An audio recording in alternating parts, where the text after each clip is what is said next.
I'm Park Howell, and welcome to the Business of Story, where I consult, teach, coach, and speak on the applied science and bewitchery of brand and business storytelling, so that you can clarify your story to amplify your impact and simplify your life. I thought it was just a stupid picture of a pig in the ocean. But after hearing that story, I had to have it. Now I wasn't just buying a picture. I was buying a story. Story literally made the picture worth more money to me. That's what businesses are about. People buy brands. People buy stories much more than anything else. I work with a lot of big enterprise companies, but let's just say I always tell folks, drop the PowerPoint, close your laptops, start with your story. If you want people to get engaged and you want people to act, you have to tell them an emotionally powerful story. That's with great characters, it's with uncertain outcomes, and it's with high stakes and drama. All business strategy is a story.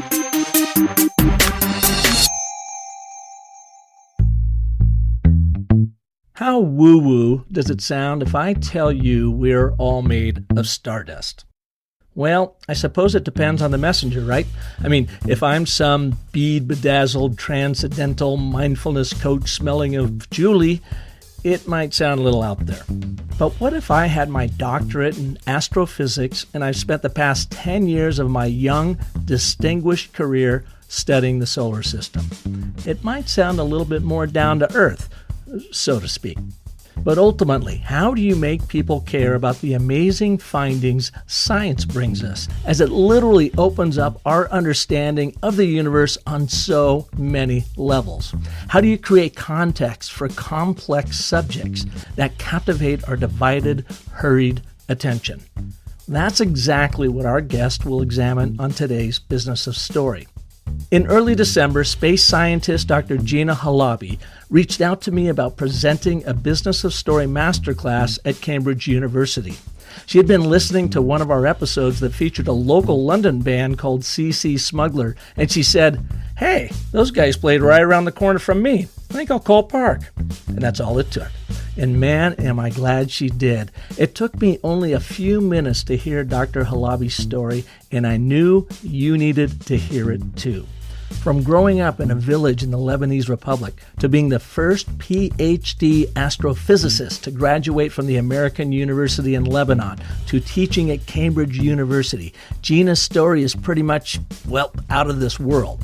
She shares with you how the collection of Middle Eastern folktales called 1001 Nights, or as we know it, Arabian Nights, and the character of Scheherazade has influenced her career and her work encouraging kids, especially girls, to pursue their passions and their curiosities in science through her website, shespeakscience.com. You'll learn why we are all actually products of stardust and how celestial bodies have their own personalities and stories to tell. And she'll explain how she has learned that narrative is the golden thread that connects everything. So please welcome to the Business of Story, Dr. Gina Halabi. Gina, welcome to the show. It's so great to have you here. Thank you, Park. Thank you for having me. Now, you're coming to us from in and around Cambridge University. Is that right? That's true. You're an astrophysicist there doing some amazing work. Yeah. But you kind of came from a very unlikely place for an astrophysicist, at least I would imagine. Mm-hmm. Can you give our listeners a background, your backstory of how you found science, or maybe how it found you? Yeah, with pleasure, Park. I am Lebanese. I grew up in a village in the mountains of Lebanon. It's called Barouk. As a kid, I was fascinated by physics. The part that interested me the most in my toys was the battery. So I grew up with this fascination, this curiosity about physics since school. Why the battery, do you think? Is just because it was that little power module? Yes, maybe. There's something magical about it. It gives energy. It made my little motors spin.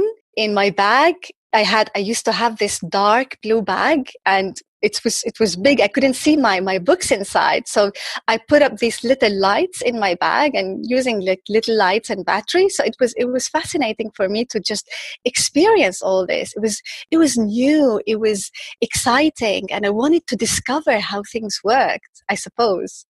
And so from there, what happened? So at school, I was good. I was good in science courses in general. I was very good, except for 1 year in high school, I found physics challenging and I wasn't good at it. Now, in hindsight, I realized that there was a communication problem with my teacher. But at the time, I didn't know that. And for me, all I could feel was that physics was this difficult subject. And I was wondering what made it so hard. So this excited me. And it made me work hard. And with the help of my teachers, I got better and better. But this felt like I have scored a victory. It's a triumph. And it felt good. So I thought, okay, I don't want to do any boring major.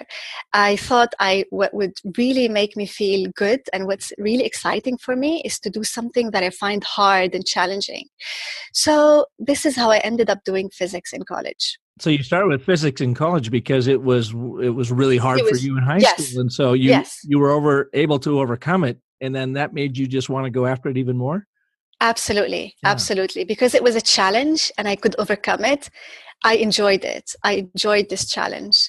I think this is how I lived my life so far, just enjoying having a challenge, overcoming it, and going on to the next thing. But the challenges didn't end there. When I started college, the journey was very tough. To go to college, I had to take a bus very, very early in the morning. It was so early that I could hear the bus coming before I could actually see it, because the sound of the bus was the only thing you could hear in the whole village. Everything else would be fast asleep. Kind of rattling, roaring up to pick you up every day? Absolutely. Yes. I'd be standing there on the road waiting to be picked up by this bus, and it would take me for 2 hours. 2 hours. Each direction, winding along this windy road down the mountains to the coast, to Beirut, to the college. And the college back then, it's the Faculty of Arts and Sciences at the Lebanese University. It was being renovated and built. So the campus was full of rubble, full of lavish red soil. So I'd step off the bus, completely exhausted because of the trip, and step around the rubble and go to my lecture hall. And in there, we were hundreds of students, 100 or 200 maybe. And I was completely anonymous because I felt like a nobody in a sea of faces. It was very difficult to establish any sort of connection or direct engagement with the professor. So I felt like I had to create opportunities for me, but opportunities weren't offered to me on a silver platter. I had to create them. And do you think that was because you were a woman studying science, or what was it? Yes, I was certainly a minority. As a woman, most of the people doing physics and maths were men, and they were the loudest, basically. They were asking the questions, they were engaging in conversations, they were sitting in the front rows, while I think we were about 10% women in that class. So yeah, it felt different. And was it a bit of a long shot that you were going to this university studying science from this small village that was, 2 hours by bus away? So did they look down on you for that as well? Not really. I never felt looked down upon, but it was a bit unusual choice to go all this way to do a tough major, So people generally either chose to live closer to the college, or they chose a college that's near home. But no, I wouldn't have it the easy way, I suppose. What did your parents or family and friends think of you going, traveling that far to go to university? First, I remember very clearly my friends were fascinated by this clear decision I made to study physics. When you graduate from school, usually students struggle to find the major that they would be interested in, they would find themselves doing. But for me, it was very clear. I knew I was going to do physics and nothing else. So I used to hear from my friends saying, how lucky you are, you know exactly what you want to do. How do you know? I think it was just the accumulation of my curiosity and interest in the topic, and the fact that I found it challenging, what made me want to do it. But my family and friends, of course, were very proud. Yeah, they were always looking forward to the time when I graduate and then I get maybe a higher degree, because it is rare that people do physics in the village. Really, it was a rare choice. I would imagine. So what happened then after the university? You went on, did you get your Ph.D., your doctorate in physics? Yes. Afterwards, I received a scholarship to do my master's degree at the American University of Beirut, which is one of the best colleges in the region, not just in Lebanon, in the whole region, in the Middle East. And when I graduated, I had two offers in hand. On the one hand, I had an offer to do a PhD in astrophysics at the American University of Beirut. And on the other hand, I had an attractive job offer. So my dad saw me swinging like a pendulum between the two. And he said, I remember clearly, he said, job offers will be raining on you in abundance, Gina, but not chances to start a PhD. Very wise. Indeed. And I took his words like in my heart. But there was a hurdle there. No one had done a PhD in astrophysics in a Lebanese institution before. Nobody? It was nobody. That program had just recently opened a few years ago, and nobody had yet done a PhD in astrophysics and graduated. Because so in Lebanon in the 70s, we had the Civil War. Before the Civil War, there was a PhD program, but then it was shut. Since the 70s, it was shut. And it opened shortly, like while I was doing the master's degree, they opened this program. And it had been around for about 3 or 4 years. The university was offering PhDs in other topics, but not in astrophysics. So it was a completely uncharted path. Pioneer for them, for the country in general.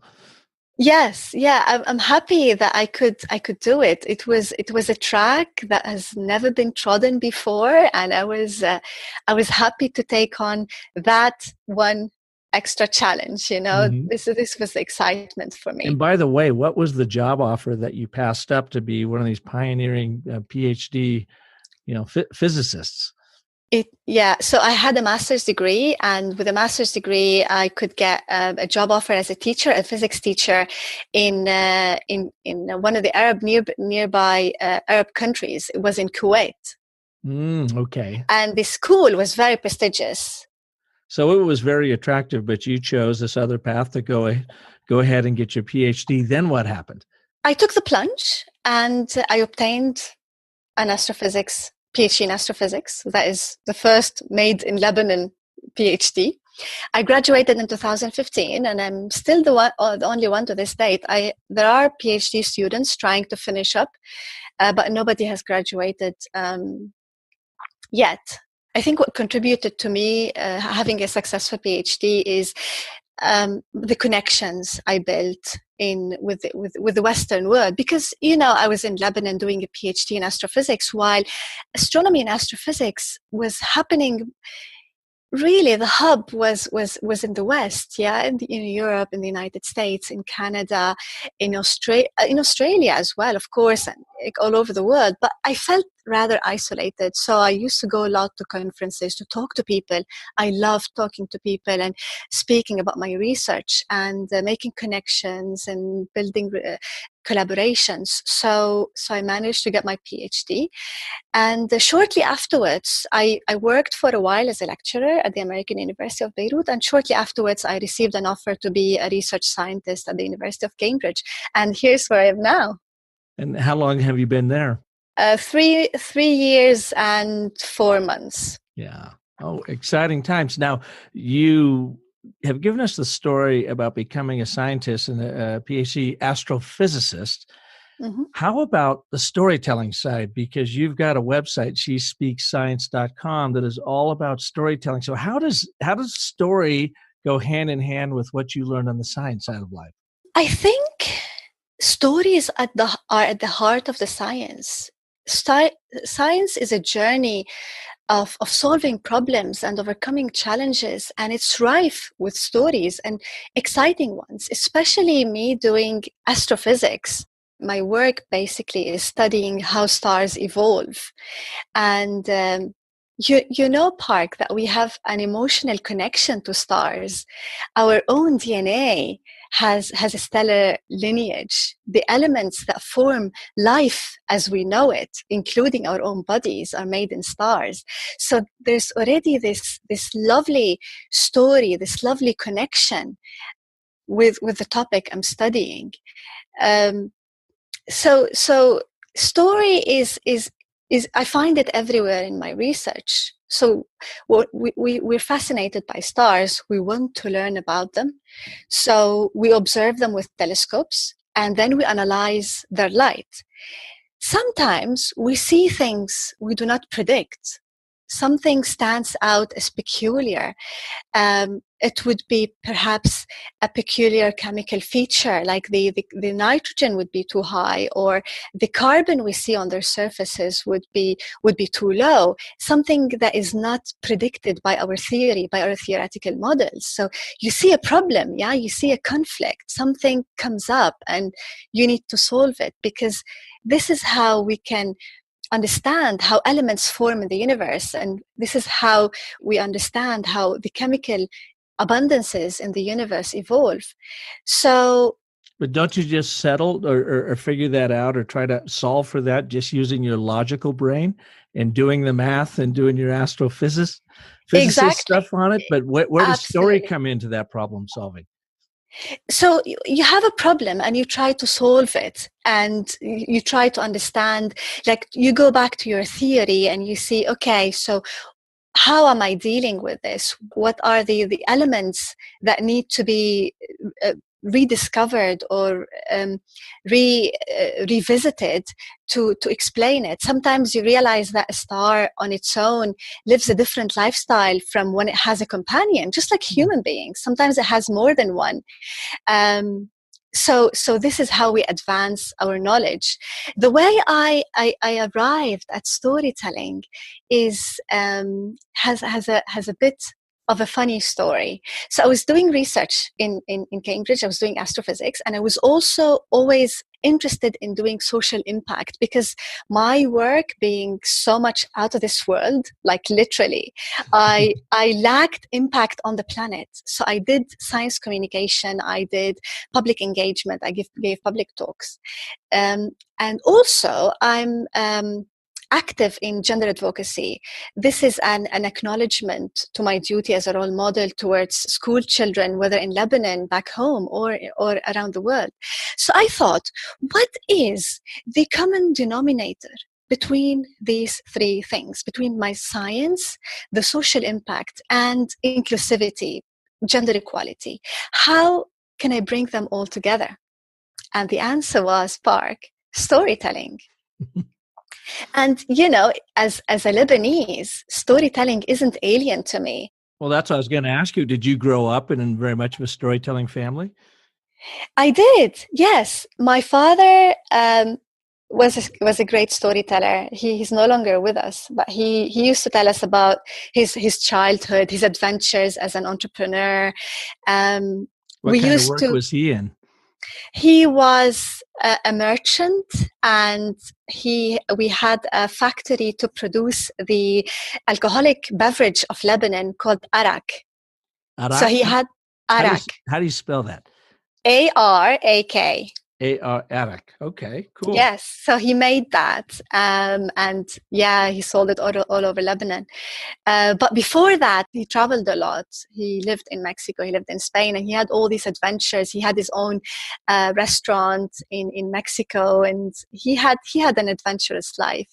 But also, Park, as a Lebanese, I grew up on the tales of 1001 Nights, including those of Sinbad the Sailor and Ali Baba and the 40 Thieves. And this is what inspired She Speaks Science, actually. I don't know if your listeners would have heard of 1001 Nights. I could tell Oh, it I think briefly. so. Yeah, pretty powerful. But yes, tell us your version of it. Okay, all right. So very briefly, once upon a time, there was a kingdom ruled by a powerful king. And one day the king discovers that his wife is unfaithful. Enraged and furious, he had her executed. And he vowed that to take revenge on all womankind by marrying a woman every day and executing her the following morning before she gets a chance to be unfaithful. With this king's madness, the kingdom became a hostile place for all women. Shahrazad was a wise woman. She refused this injustice and she decided to be the next bride. But on the wedding night, Shahrazad told the king a story, but ended it on a captivating turn, a cliffhanger, leaving the king on edge, so he had to postpone her execution. And Shahrazad did this every night, night after night, for 1001 nights. By then, the king saw her intelligence and the error of his ways, and so the injustice ended.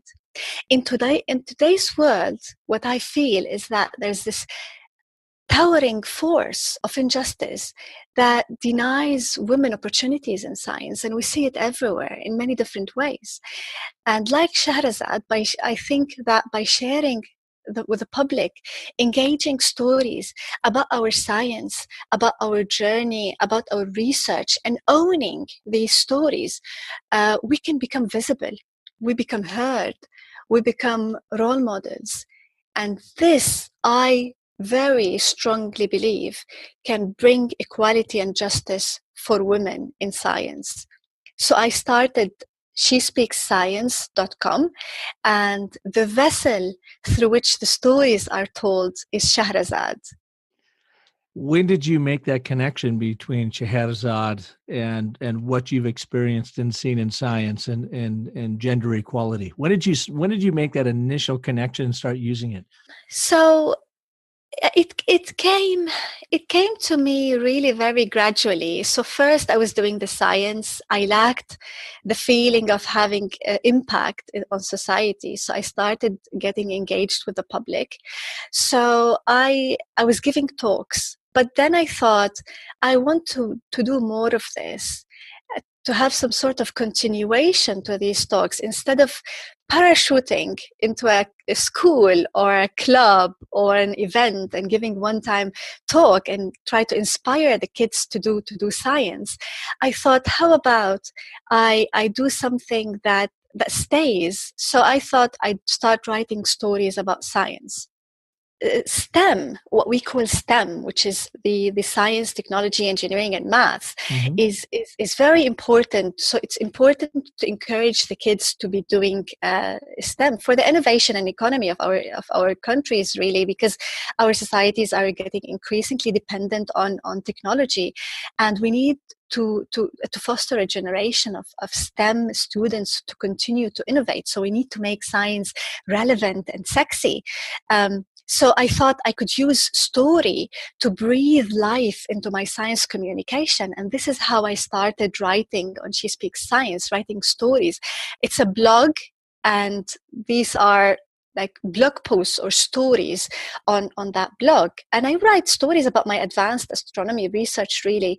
And I try to follow a narrative. Sometimes the stories have a character, and there's always a social element embedded in them to bring out the social and human relevance, the human connection. And then I thought, okay, but I had this commitment to improve gender equality. And instead of just me writing on the blog, why don't I invite women scientists to share their science, to share their experience, to share their expertise and their research?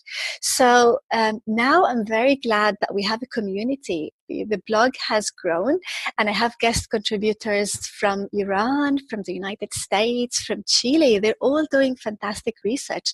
So now the blog aims to make science accessible to the public, understandable and interesting, and also to bring women into the light, women scientists into the light. Yeah, so the blog isn't just for women. It's for everybody and anybody that might be interested in the sciences, or Absolutely. I would imagine inspiring any child in school to be able to look at STEM and get into the sciences. But you have a bent towards women.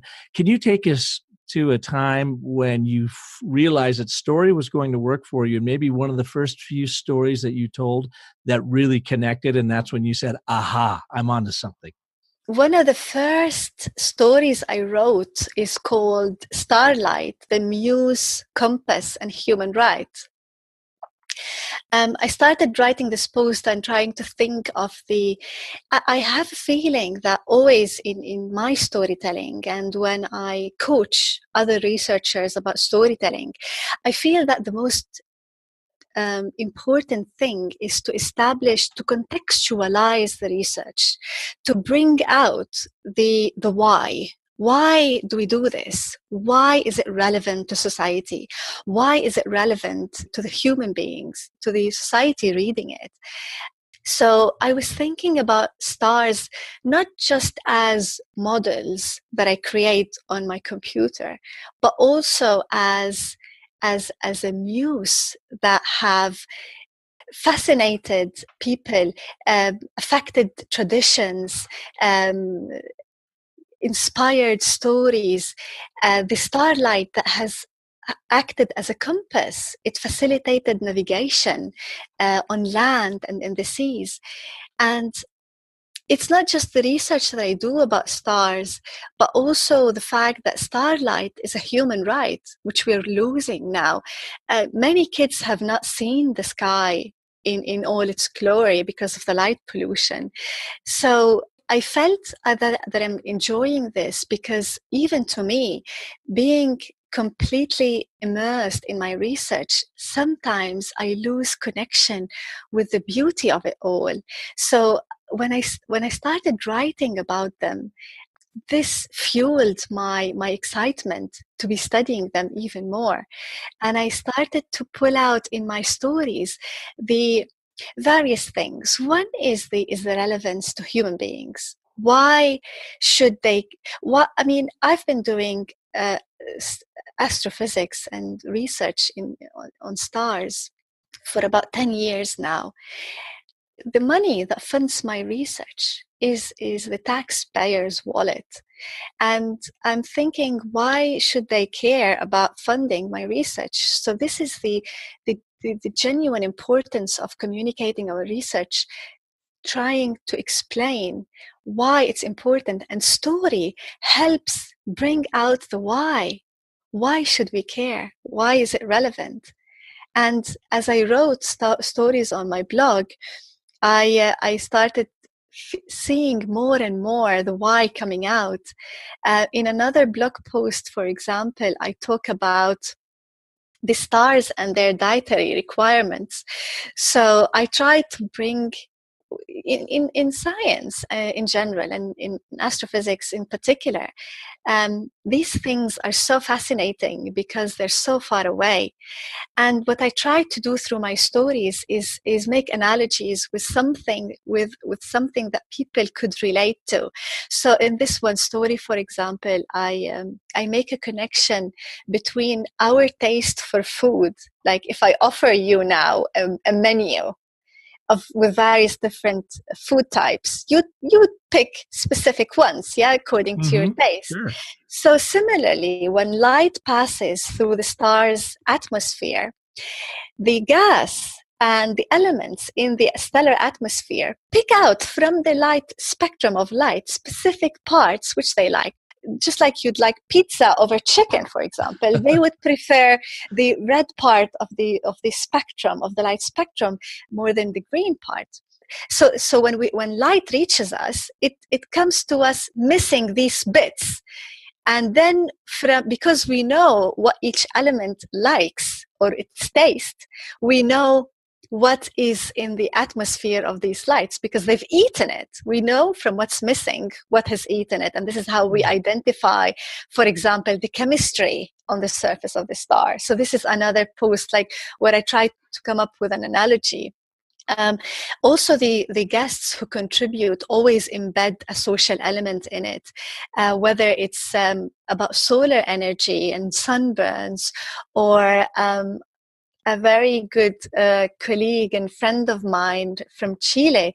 She wrote about how she uses the Darwin's evolution or principles of evolution to track the heritage and the pedigree of stars and their connections and their histories and their relationships and their evolution.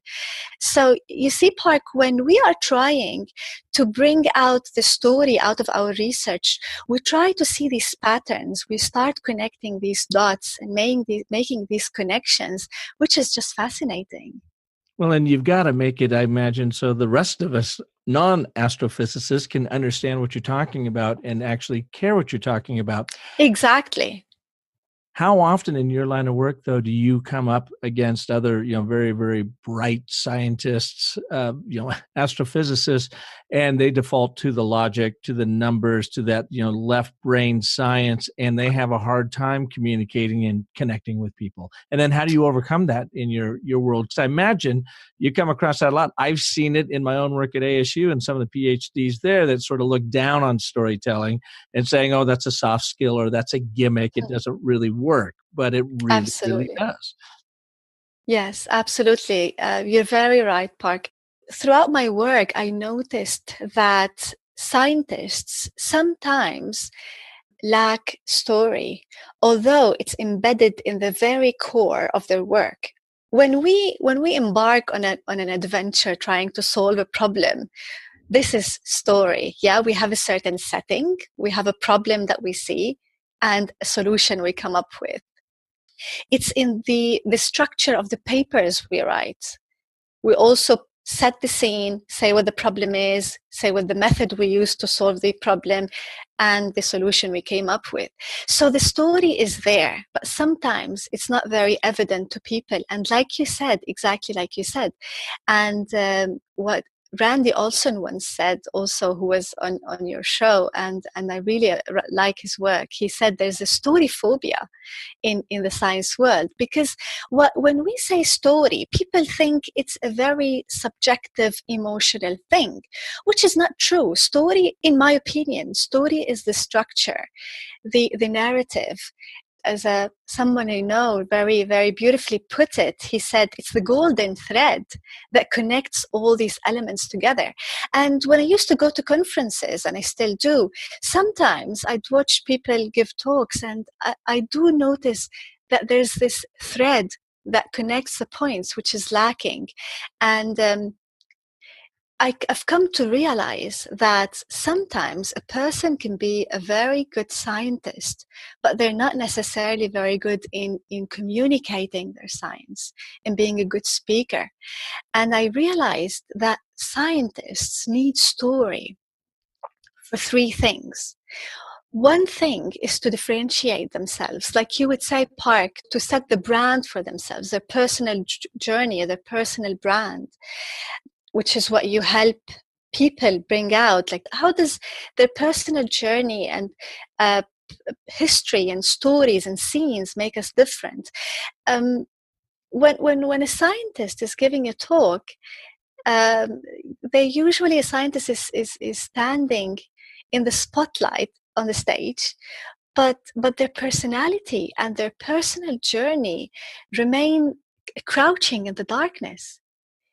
It remains shrouded by an opaque layer of cold, objective facts, like a star concealed behind a thick cloud of gas and dust. Well, it's like you when you were sitting in that large classroom in university and you just felt like a number. Yes. So this is maybe a very brilliant scientist standing there, but they just look like a number to the rest of us because we don't know their story or what their character is as Yes. portrayed through the true stories they've experienced. Absolutely. It lacks connection. You lack the connection.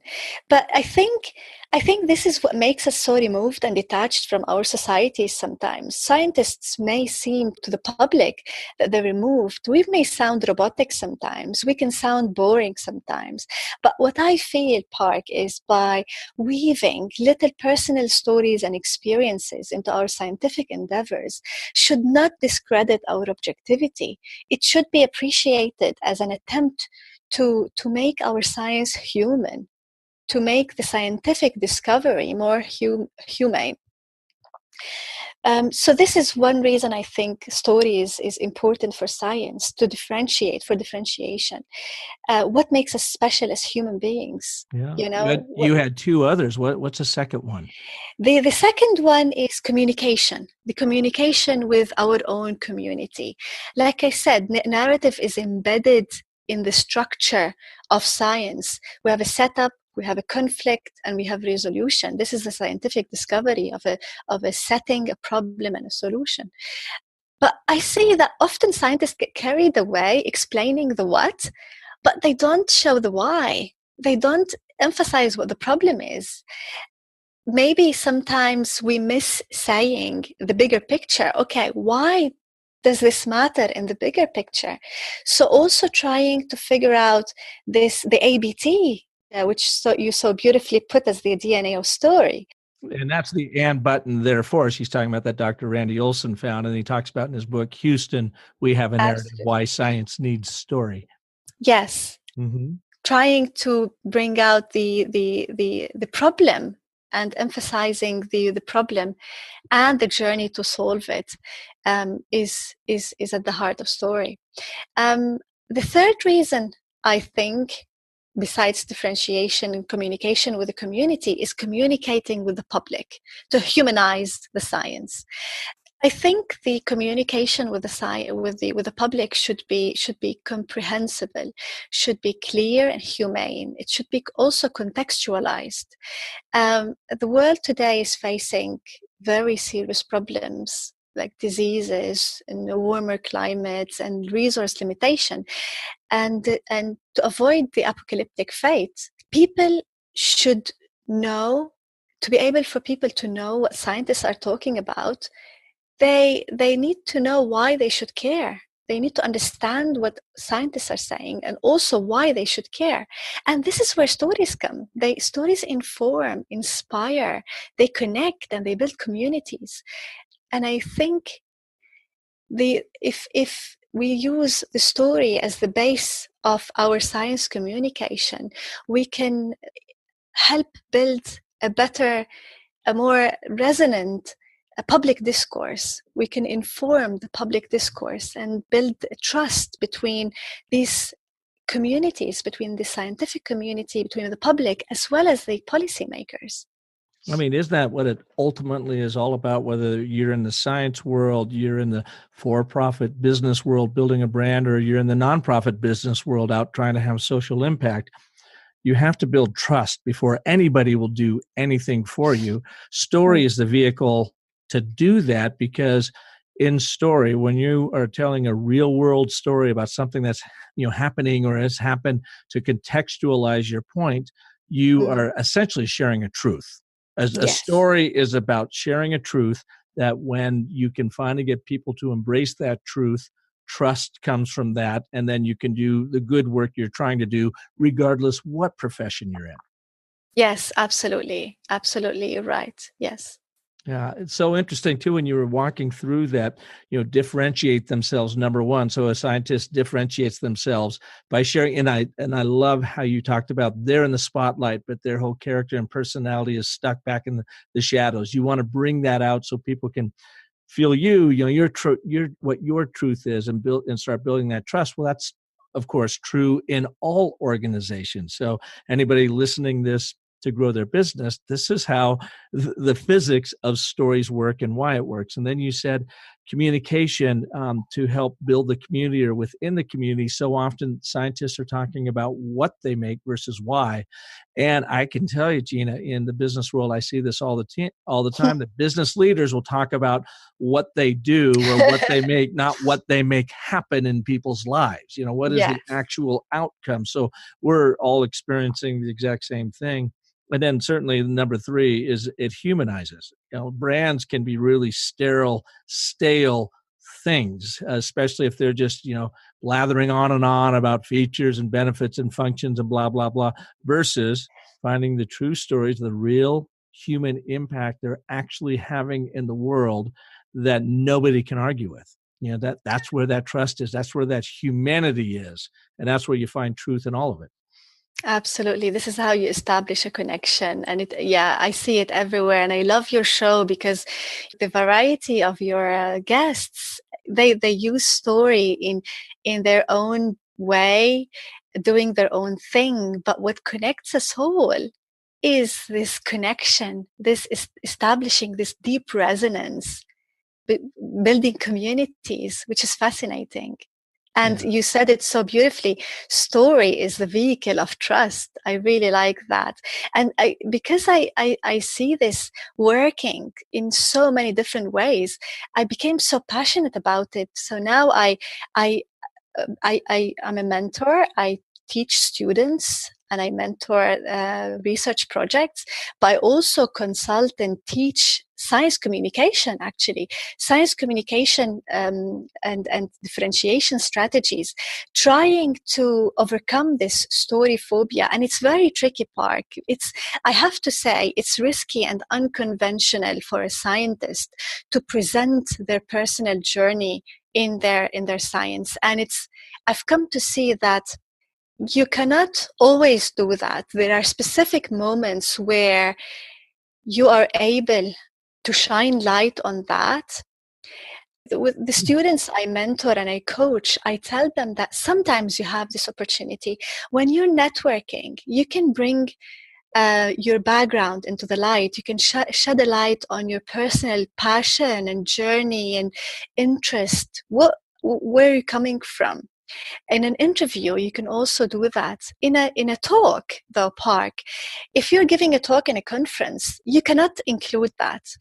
But you can bring the human connection in different ways. And this is what I'm exploring now and with my students and with the researchers that I coach.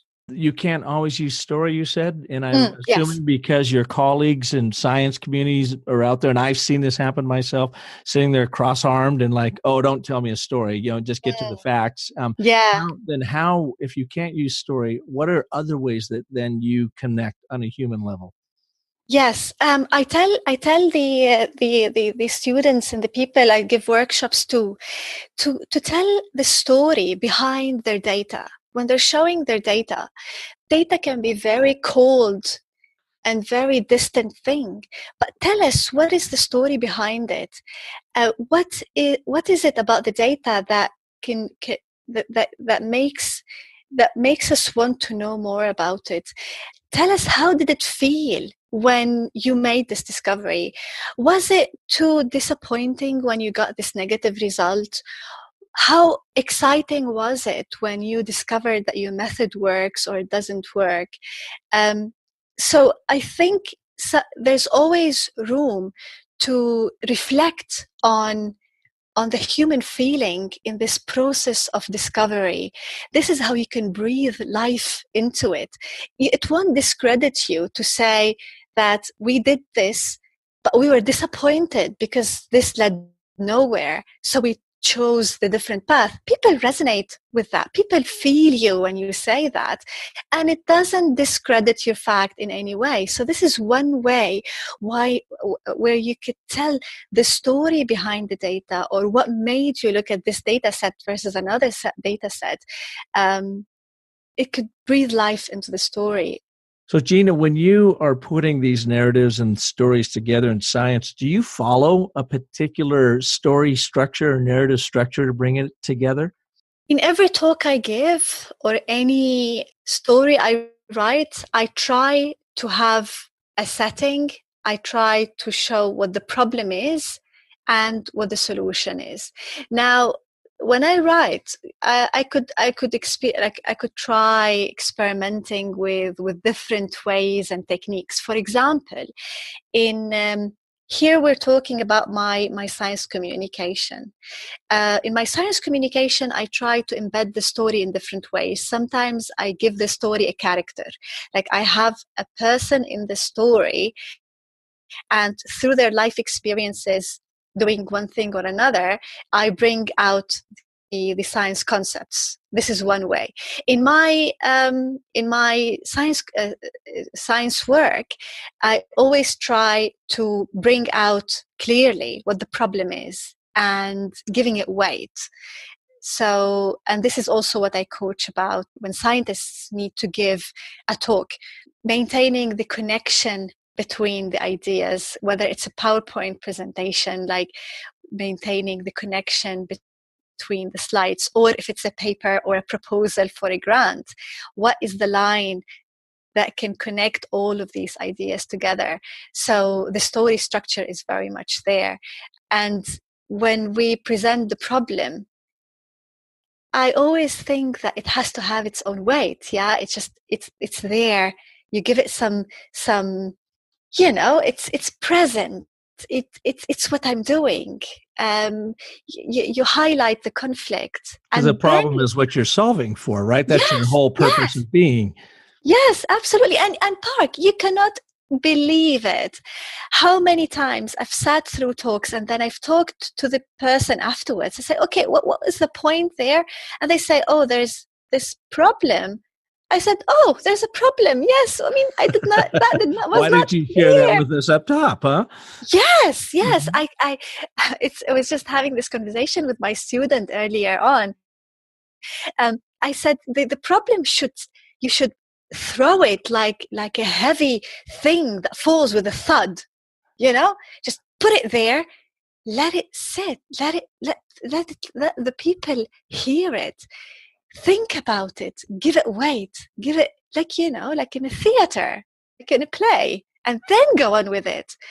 Sometimes it gets diluted in many different things we say in the method, and gets diluted with so many other things. While, yeah, I think it's funny, even in a scientific context, when you mention the problem, it's like the conflict that hooks us, just like a Cinderella or just like Snow White, it's really amazing. She had a pretty significant problem. She was going to be married for exactly 24 hours unless she solved for that problem. Absolutely. Absolutely. Yes. It's the key to achieve engagement and connection. Yes. It's so fascinating. So from an astrophysicist standpoint, does story have a functional physical form that you can measure and see and really put your finger on? Or is it more of a woo-woo philosophical thing? I mean, why does story and story structure work on us from a scientific standpoint? I mean, we come from the stars. That's a pretty heady concept right there, that we are all stardust. But I understand where you're coming from with all that. So why are we as organisms imbued with this story? It must do something to help us propagate and survive so that our organism continues on in the universe. But is it a functional, physical thing that you can measure, or is it something completely different? I wish I had the answer to that, Park. I don't know if astrophysics could give us the answer to why story fascinates us so much. Is that what you're asking about? Yeah, it's kind of like, when I was talking with Dr. Olson, and when I saw the and, but, and therefore, and from my branding world, I saw how powerful it was. And I said, it's the DNA of story. And he goes, you're right. He goes, I'm the evolutionary biologist here. I should have picked up on that. But to me, it was like a physical form. It is what makes stories, or what make us uniquely human. And so I just was sort of curious, as I've studied a lot of this, about the energy of story and how it actually creates, it catalyzes people, it's a catalyst for action. So can it actually be measured like you could a rocket fuel? and say there's something about it, or is it just so ethereal in our psychology that it's really hard to put our finger on why story works and story structure in particular? I don't know, Park. But I think everything in the universe has a story. I mean, stars evolve, yeah, just like human beings. Stars evolve, they have their own journeys as well from creation, and then they live a certain life. They have their own body language. Yeah, they get hot, and sometimes they expand, sometimes they contract, they shrink, sometimes they shiver, they do shiver. And so they have this body language, and then they explode and give away their matter into the universe. And there's a story in there as well. They are inanimate objects, of course, but there's a journey. Yeah, there's a story that comes full circle, because in a cloud, a star is born, and it lives its life. It does its thing. It's a factory of elements, and then it explodes and dies away, and the matter that it has produced gets spewed into the universe, where new elements form and new generation, where new stars form and new generations of stars and planets will be created. So there's this continuation, these generations of stars. There's this passing on of elements and chemical abundances from one generation to the next. There's this journey, and and stars. They are parallels to our lives, aren't they? They go through a lot absolutely, of the same generations we do. And they're at the heart, at the core of the universe. They are the birthplace of planets, the hosts of planets where life could exist. They drive the rattling events of the universe. They're the dynamo. They create energy. So yeah, there's so much action going on in stars. So this is probably, they have a fascinating story, and they have their own conflicts, I suppose, and adventures. Well, I think I've got to leave it there, because now my head is blowing up. I mean, what a great conversation, Gina. Thank you so much for being here on Business of Story. And where can people, learn more about you? I know you've got your website at shespeaksscience.com. Is there any place else people should go to learn the great work you're doing in science and storytelling? Thank you, Park. It's been a great pleasure being with you. Yes, the listeners can find me on shespeaksscience.com. That's where I write about my science, in addition to other brilliant scientists in Cambridge and around the world. And my personal website is gina.co.uk, GHINA.co.uk, where they could find about my own personal story, my background, some of my research. And if they wish to get in touch with me, I'm very happy to listen from your listeners, Park, as well. Oh, well, that's great. Well, thank you so much for being here. And I can't wait to start digging through some more of She Speaks Science. I've read some of those, and they're just so fun and so fascinating how you bring it down to earth for all of us to understand what's going on. And it's just really great to see story having such an impact in science the world over. So thank you for that. Thank you, Park. Thank you so much. It's been a pleasure, really. And thank you all for listening to this edition of The Business of Story. If you liked what you heard today, and you've got people in your life that could really benefit from hearing from Gina and the amazing work she's doing as an astrophysicist and storytelling, or if you've got a child that's thinking about the sciences, share this episode with them.